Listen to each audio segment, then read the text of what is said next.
पिछले चुनाव में 4% वोट मिले थे कांग्रेस पार्टी को, तो उसको पार्टी का वोट कहना भी गलत होगा। वो दरअसल इंडिविजुअल कैंडिडेट्स का वोट था।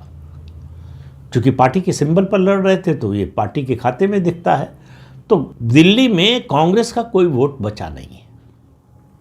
कांग्रेस की सारी जद्दोजहद लड़ाई इस चुनाव में है कि पार्टी का वोट जो है वो बढ़े, यानी जो वोट अरविंद केजरीवाल ले गए थे वो वापस आए, क्योंकि भारतीय जनता पार्टी का जो कोर वोट है वो कांग्रेस के पास नहीं जाने वाला।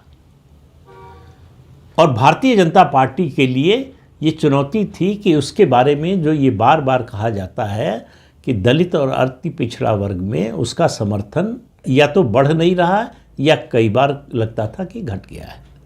हालांकि इसके दो पक्ष हैं। वो वर्ग पूरी तरह से भाजपा के खिलाफ हो ऐसा संकेत नहीं मिलता। आप 3 पिछले लोकसभा चुनावों की बात करें तो ये सारा वर्ग भारतीय जनता पार्टी को वोट करता है लोकसभा चुनाव में, लेकिन विधानसभा चुनाव में चला जाता है। तो भाजपा मात कहाँ खा रही थी? जब शीला दीक्षित मुख्यमंत्री थी तो वो मात खा रही थी झुग्गी झोपड़ी और जो जे कॉलोनी कहलाती हैं, और उसके अलावा जो है रीसेटलमेंट कॉलोनीज, उनके बारे में चूँकि सत्ता में थी कांग्रेस तो उसके पास देने के लिए बहुत कुछ था। तो वो वोट सत्ता में होने के कारण उस कांग्रेस से छीनना भाजपा के लिए बहुत कठिन था। और वही स्थिति बनी 2015 के बाद आम आदमी पार्टी के साथ कि कांग्रेस का वो पूरा का पूरा वोट शिफ्ट हो गया आम आदमी पार्टी को। भारतीय जनता पार्टी का हाथ फिर खाली रह गया। उसके पास अपना जो कोर वोट है उससे ज़्यादा उसको मिल नहीं रहा। लेकिन ऐसा नहीं है कि वो वोट कभी बीजेपी के लिए आता ही नहीं है। वो आता है प्रधानमंत्री नरेंद्र मोदी के नाम पर।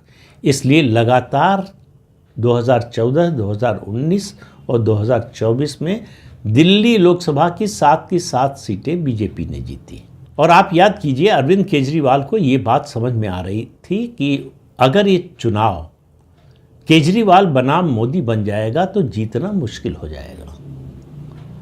इसलिए आप याद कीजिए 2019 के लोकसभा चुनाव में और उसके बाद 2020 का जो विधानसभा चुनाव हुआ, केजरीवाल ने बड़ा स्पष्ट स्टैंड लिया कि दिल्ली में यानी केंद्र में मोदी और राज्य में केजरीवाल। उनको समझ में आ गया 2014-2019 की लड़ाई देखकर कि लोकसभा चुनाव में दिल्ली का मतदाता आम आदमी पार्टी की ओर देखने के लिए तैयार नहीं है।